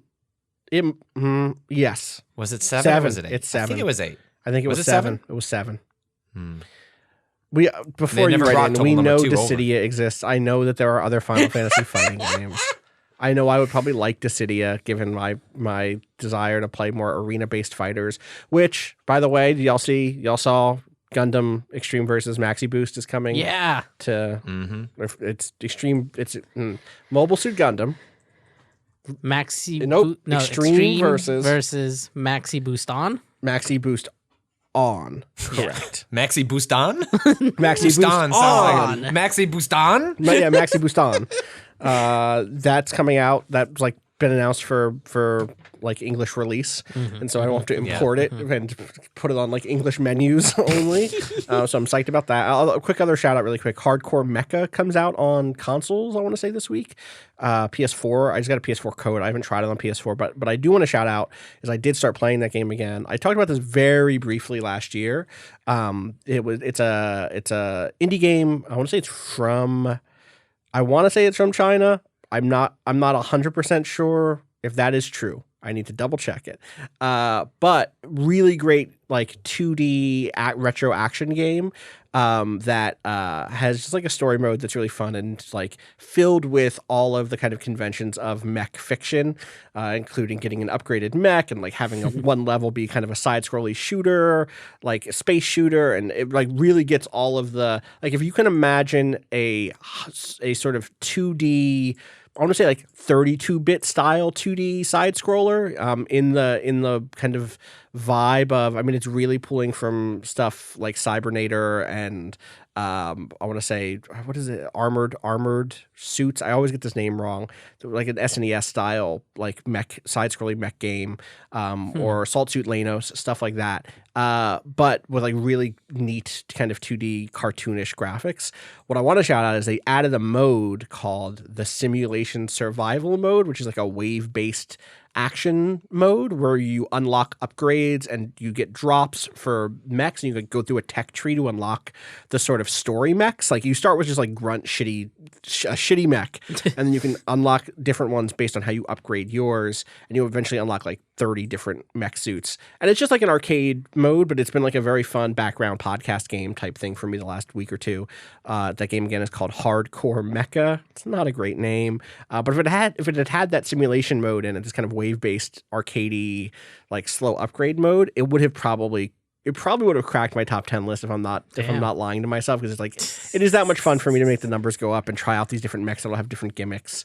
And I wish it had been in the game to begin with, but that is out now this week on PS4 at least. I don't remember. I haven't tried it on PS4, so I can't vouch for how it feels there or how the play is. But I do play with a controller now on PC, and I like it a lot. So shout outs to that. Nice. Still playing Final Fantasy 14. I'm still playing Final Fantasy 12. We don't need to get into those things. That's fine. It's fine. There, guys. God bless the ring. Anything else you want to shout out before we wrap things up today? We never. Yeah, hold on. Oh, go ahead, Cado. I don't know if we want to talk about Temtem for a bit. Did you play Temtem? I played like a solid amount of Temtem, the game that Nintendo needs to steal all their ideas from for the next Pokemon game. Oh wow, you feel that strongly? Yeah, I mean, they're kind of playing to the community, but basically this game is, Pokemon and everything but name. The battle system is very similar, but they do a bunch of interesting tweaks to it that make it a little more engaging from the jump, instead of where Pokemon only really gets really interesting and competitive. Mm-hmm. To the point, like, so basically the setup is similar things. Like, it's the day where you're old enough to get a Temtem now. Everyone gets that's what these monsters are called. Instead of balls, you put them into like digital cards and you throw them and they come out. Yeah. They're Digimon? Basically. Okay. No, that's not right. They're not Digimon. They're Yu-Gi-Ohs. They're Yu-Gi-Ohs. Yu-Gi-Ohs don't come out. They only get... Yeah, they do. They get visualized. They don't come out. I mean, sometimes... It feels like it. Can they make them real? They're like fucking throwing fireballs, and then like the person's like, they're at an arena. They're like at a magic or like a text arena. I know, but these are real. Are these real? These are real. Yeah, these are real. Okay. And the battle setup is basically 2v2 throughout the whole entire game. Oh wow! And they've kind of leaned into making this kind of the 2v2 work through different things, like certain moves. If like the other Pokemon is of a certain type, moves change. Like they will get different like a move that is just doing like 10 damage will like get added a poison like chance if the person next to you is also poisoned. Oh, so you're saying on the same side? Yeah. So you're saying like, I got you. Cool. Yeah, you can do different... if you throw out a Charmander and also a Bulbasaur, right, they might have an ability that like sets the Bulbasaur's leaves on fire, and now there's like a damage over time effect or something. Things like that. Totally. The other thing that they Are there animations for that, or is it just whatever? Yeah, there's like the animations change a little bit. It's not the biggest thing, but what's interesting too is that they've changed the way that in Pokemon you were limited how many times you could use a move through Pokemon power, but usually that was so high that it never mattered within a single fight. It mostly mattered when you were going long stretches. Right. It was the thing was like you couldn't. It was almost like an Estus flask in a sense. Right. It's like you had to get back to a Poke Center. Yes, to recharge your fire shot. That's not a real move. Right. Your quick attack. Yeah. In this, they're doing a lot more things where, like, basically each Pokemon has a stamina bar, and each move takes up a certain amount of stamina. So it's more like an Estus Flask situation. Well, but like it's per battle instead of. Oh, I see. So like, that's interesting. I can only some moves you can't do on the first turn. They have to take a turn to like charge up. Some moves, it's like a Magic the Gathering thing. It's like that's there's like CCG, like summoning sickness. Right, totally. And then every single move has like a stamina amount and then that takes down the Pokemon stamina bar. And once it hits the bottom, you have a choice to basically push that Pokemon. Excuse me, that Temtem. That's shit. I think you mean that Temtem. Yes, you have a choice to push the Temtem, do that move, whatever it is, but the Temtem will take damage, and then we'll have to sit out the next turn. So there's a lot of more choices of like in individual battles, like when you want to use certain moves, when you know it's safe to take a turn to rest and refill that stamina gauge. Yeah. And then on top of that, you have all the normal things that you've come to learn from Pokemon, where like type matchups and all that. How many stuff. types are there in this? I think there were 12. Okay. Are they cool? Are they the same? Is it fire? They're not the same. Okay. Some of them are different, and they don't make as much intuitive sense, I think, but that's just because they're trying to avoid. I'm looking these up. I want to see how many we can name. Temtem Wiki. Yeah, look them up. Look them up. I'm looking them up. I got to know. I know. All right. Let me see. Let's try to. We're going around in the circle. I'm not. We're not going around circles. I have a list in front of me. Yeah. Cado, name a type of Temtem. I mean, I know them. Name one. Mental. All right. Mental is on the list. Patrick, name a type of Temtem. Spiritual. That is not on the list. I like where you're going. Yeah, it's not too far. That'll be an expansion. Yeah. 1.0, because this is still in early access. Right. Cado, name a Temtem type. Crystal. That's like spiritual. I should have given Patrick Crystal for spiritual. Patrick, name a type of Temtem. All right, so it can't be. It's not just like fire, ice. Just name one. Fire. Fire is a type of Temtem. Yeah. Oh, okay. You got that right. I thought it was okay. I thought we had to get a little more out there. Name 2 types of Temtem. 2? Yeah. Uh-oh. All right. Nature. That's true. And melee. That's true. Okay. Patrick, name 2 types of Temtem. Physical. Name another one. Demon. Damn, those are both all right. Those are Demon good. should get added. They don't have totally. demon. No. They have neutral, which is not physical, but it probably is physical, right? That's what they mean by that. Yeah. I'll give you a half point.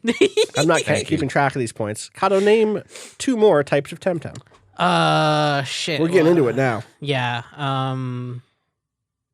Is it toxic? Name a second type of Temtem. Digital. Those are both correct. Yes. What? Digital. Digital. That's a good one. Yeah. Digitalmon. What does digital monsters. mean? Digimon are the champions. It's just a type. I don't know. A new era of technological wonders has come to the archipelago, and digital Temtem are the paradigmatic example.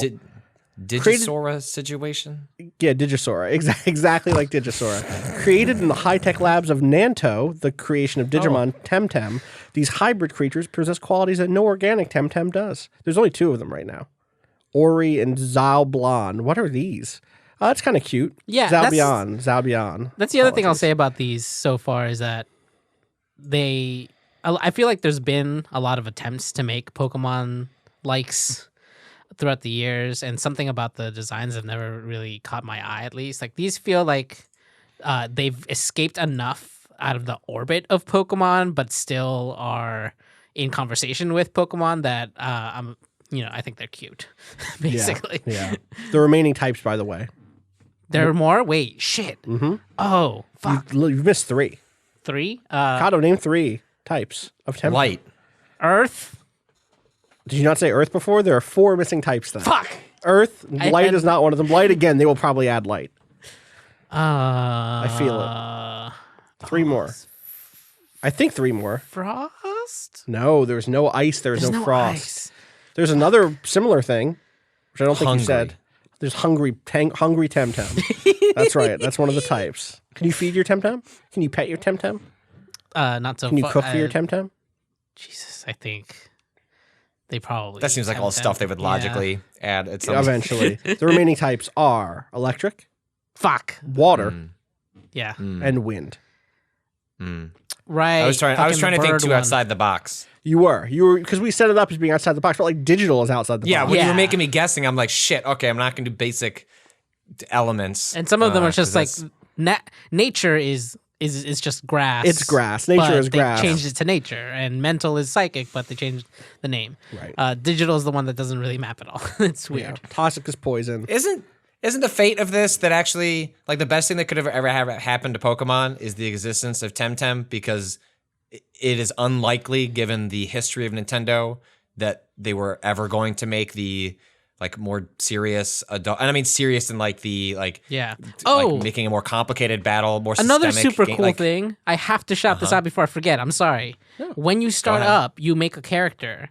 All of your character choices are not bound to a gender. Oh, cool. You like open up the screen, you have all the choices in front of you. Hell You can yeah. mix and match as you want, and you choose pronouns at the end of character creation. It gives you the choice between he, him, she, her, and they, them. Awesome. Which was really cool. Yeah. I really like my little character that I made. They have some really good, cool hair choices Hell and yeah. colors and stuff. It's good. Nice. even stuff like that. Yeah. Yeah. I just mean like Nintendo is an immovable object. Like they're going to do what they are going to do. Right. Sometimes they listen to feedback from fans. Sometimes they don't. It is, you know, I can say this. You know, you come from it as a Pokemon fan. I come from it as a Mario Maker fan. Like it's they do so much good, and then it's just like why you just kind of tear your hair out. Temtem, like, I mean, you know, it's got some obstacles in terms of like iconography and like the emotional weight, but like if they can get their shit together, I mean, in some ways that's like it's really helpful to the larger ecosystem. It's like, okay, look, Pokemon is what it is. Just accept it. And like that, like instead of trying to graft something on a Pokemon that's just not going to happen because Nintendo's not going to do it, if Temtem can make like a really compelling alternative that goes in the direction that people have wanted, and people have dreamed about the Pokemon MMO. Yeah. As long as like there have been internet connected like devices in our homes, and it just seems unlikely Nintendo is ever going to make that game. Or if they did, it would just have all the limits. Wouldn't have a billion things that you think would be on the list of like dream stuff to have in a game like that. That's part of what the wild areas were in this last game, right? Like it is that small step that they're making where like in that space, if you're connected online, you see other players in the world that you can kind of interact in. Actually, as far as Temtem goes right now, I'm only like 4 hours into that game, but so far there has been nothing that it wouldn't lose anything if it wasn't an MMO. Yeah. Like I have, other than the fact that like every time I walk into a room, there's like 10 other people all standing in front of the same NPC talking to them. Can you turn those players off? Is that a thing? Could you play this offline? I haven't checked. Can you play offline? I don't think you can't play offline because the first time I tried to play Temtem, I got completely server blocked. Ooh. Like it was like a queue of 20,000 people or some shit. And I was like, that's not going to happen tonight. It was like a peak hour for sure. After that, they said pretty quickly after the early access launch that they were upgrading those servers, and I've seen less of those server queues. So, but as far as like any interaction, like I haven't had anything with other people other than they're there in the world. So you haven't like done around. Group battles or co-op. Yeah, and I don't know if it's even. I've seen co-op, I believe there's co-op where basically, I mean, it's 2-on. That's part of why it's 2-on-2. Right. You supposedly can play the whole campaign with another person. Oh. And you're each putting in one Temtem. Interesting. Which is cool to me. Yeah. Also, I wonder think how you can make a house. You can get a house and you can decorate a house. Nice. I haven't gotten that far yet. You get a house. That's sick. Yeah, they should have Animal Crossing in Temtem. Yeah. They should release Animal Crossing soon. Please. This year. It's happening. My finally. crops are dying. Because I'm playing the wrong game. Because Oh I'm playing Harvest Moon and I should be playing Animal Crossing. I'm not playing Harvest Moon. Rune Factory 4 got delayed. It's a re-release. That's a bummer. Okay. Just, I think, a month. Anyway. I think that's it. I think we're done today. Yeah. Hold on. I'm going to read a couple of quotes from this IO9 interview with, I don't know how to pronounce the author of The Witcher, Andrzej Sapkowski? Andre. Let's go. Sapkowski? I apologize. But I really highly recommend reading this entire interview. It's very short. I just want to read a couple choice quotes. The headline, I do not like working too hard or too long. A refreshingly honest talk with The Witcher's creator. Hell yeah. Clearly an email interview, but still wonderful nonetheless. Yeah. People should go read the Yoko Taro email interview related. Yes. Yeah, that was, we forgot. Yeah, that's a Cado and Patrick collaboration. And it was Yoko Taro, terrific. Let's see. What do you think translated best to screen in the show adaptation? My name appears in the credits. I cannot praise the show. It wouldn't be decent. What do you feel didn't successfully translate to screen in the show adaptation? I would have to be an idiot to say my name appears in the credits. What was your reaction to learning your books were getting 500,000 reprints after the release of the Netflix show? How do you expect I answer this question? That I despaired, shed tears, considered suicide? No, sir. My feelings were rather obvious and not excessively complex. Oh my God. What are you most looking forward to at the future of the Witcher shows, which has already been renewed for season 2? Allow me to quote Joe Abercrombie, the author whose books are very much to my liking. Quote, life is basically fucking shit. Best to keep your expectations low. Maybe you'll be pleasantly surprised. End quote. Any additional comments? None whatsoever. Thank you. Jesus Christ. Go read this great interview. Wow. There's a lot more to it from what I'm seeing. Yeah, people should go read the rest of that interview. Shout outs to Beth Elderkin over at IO9. Great. You know what? Sometimes throwing an email interview is throwing a dart at the wall, and sometimes the person throws the dart back at you in a way that is great. And you go publish. I guess people should. People should have the ability to read this. Yeah. Mm-hmm.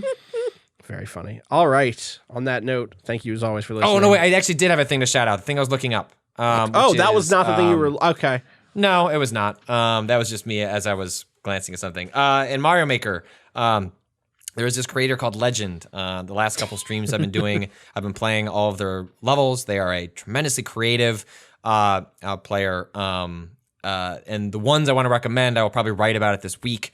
So if you miss it here, there'll be somewhere else to look it up. But they, I guess this is a genre of level. I'm not super familiar with it. I mostly came across them the first time from Legend, but it's called Find the Error in the Picture. And basically you go into an area and there are like 3 different little sections that all look exactly the same. And you're just trying to identify, it's a spot the difference game. Yeah. And then there are like 3 different pipes you can go through that's where like you quote unquote answering. And if you answer wrong, you die. Mm-hmm. And it's just so goddamn clever. Like it is it starts, you're like, how could, it's Mario objects. I've seen a billion of these. Like how could you even hide them in a way that would make it manifestly difficult? Well, Legend finds a way. It is truly a delight. There's 2 of them. The second level, and that'll get you to his creator page and stuff, is the code is GFD0VXQSG. And it is, I have not smiled that much playing a series of levels as I did playing both of those. I highly, that comes with the highest recommendation of a Mario Maker stage. So go check that out if you haven't booted that up in a while. I have one more shout out, which I've only just started playing, but it's from a creator I love, and I want to let people know that it's out there. Maze Machina is now out on iOS and Android. It is by... God, I think it's Andrew Rowers, is I believe the name of the creator. You may recognize. I think that's right. Is that right? I'm double checking that I've got that. Arnold, not Andrew. Arnold Rowers. You might know Arnold's previous games. Also iOS games that are great. Card. I think it's called Card Dungeon. Am I getting that right? I'm gonna just look. I'm just gonna look these up because I'm gonna get them all wrong because I'm tired. Tiny Touchables is the other name that Arnold sometimes publishes games under, and Tiny Touchables, not the Intouchables. Card Crawl was the first one that I really really liked. Card Crawl, Card. It's like not Stealth Card. Card Thief. And then there's a one about being a shopkeeper, and I forget the name of the shopkeeper one. It's like potion something. But in any case, Miracle Merchant is the third one. That's the third one. Maze Machine is a type of game that's something that I love. That is very similar to something like Hoplite or some of the kind of tiny roguelikes by why am I forgetting all of the names of the things I love right now? This is the worst. Why? It's because I'm tired and sick and on medicine probably. What is the name of the person who makes really clever tiny roguelikes, mostly for mobile now. But the person who made 8 for 8 hack. Why am I? Is that the right number? Bro. Yeah, Michael Bro. Michael Bro. Is that right, Michael Bro? I think so. 868 hack. Yeah, by Michael Bro. Very similar to those games. It has gorgeous art. It's called Maze Machina. You're a little mouse that's been brought to life by a robot, by an automated robot to test. I'm just going to read the intro because it's funny. Built for metal bolts and rusty gears, he created his henchmen to have no fears. Keep advancing. Come on. His power sparked them to life, and when they were done, their buzzing voices cheered. Automatron. To test his machina, he invented a maze, but he needed a subject to act in his plays, and in his workshop out of the blue, he captured a mouse. But the mouse, it was you. And so it's like a tile-based roguelike where the tiles that you're on are part of like what you can do, basically. So you have to be really conscious about where you are, where the enemies are, and kind of what your abilities are, and what the enemies can do. And there's basically like a long tutorial that is the campaign, and then it kind of opens up like the full game mode where you have all the things that you've kind of learned how to use in the tutorial, the kind of like 20 level tutorial. In play. And this is just someone who makes so many games that just feel good to play. I think Card Crawl and Card Thief both took a lot of time from me. So if you like those games, just know that person has another game out now. So it's called Maze Machina on iOS and Android. Now that's going to do it for us today. We'll be back with probably a much bigger cast later this week with some other folks on it. Hopefully my mouth will be healed by then. We'll see. We're going to be in town.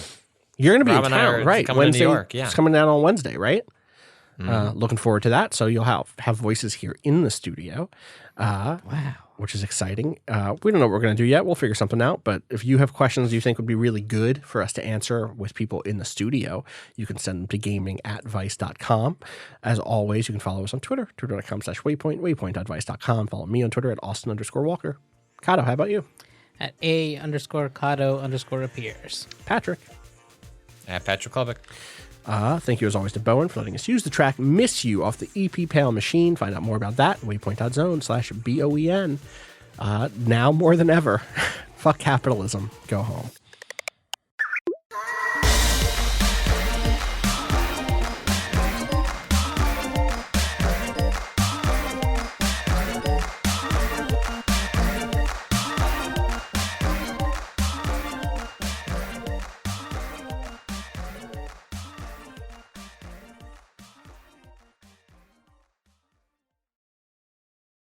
Oh, good. Yeah, I'm nervous. I can't believe she's dragging you. Do you think it's that she's dragging him? You think that she's like, you're weak, Dad? I kind of took like a much more like sinister, cynical version of this. God, it's like, no, your daughter's not playing a game with you. She thinks you're weak. Dad, she knows her own power. I guess those. Do you even lift, Dad? Well, that's true. God. Well, she does. I do ring fit around her when I can, because she can like play with her toys or watch an iPad while I do that. And so then it'll be like mornings, like on Sunday, she was like, "Hey, time for exercise." I was like, "I don't know, like I'm good. Like I don't." And she unpacked the thing, like set it out. And she's like, "You need to exercise." And I'm like, "Okay, all right." Let me eat a waffle, and then I'll do some planks. God. Great. You know when time dot is? Let's knock this out. Yeah, I'm there. All right, let's do 7 seconds. Boom. And he left. He's gone. All right. Let's do KRZ up top and then Kingdom Hearts in the second half. I want to shout out this mech game. I thought about a mech game got sad about a mech game. Which one? Hawken. It's up again on PS4 or whatever, but it's run by different people. Is it? Yeah. I tried to connect and it wouldn't work. I think shit's down. Maybe it's just down over the weekend. Are they still you can still get it downloaded? Apparently there's a PC Discord secret shit. We should get onto it. I never connected with Hawken. I always thought it felt a little bit too much like Call of Duty to me. Huh. Anyway. That's not what we're here to talk about. Different mech game. Yeah.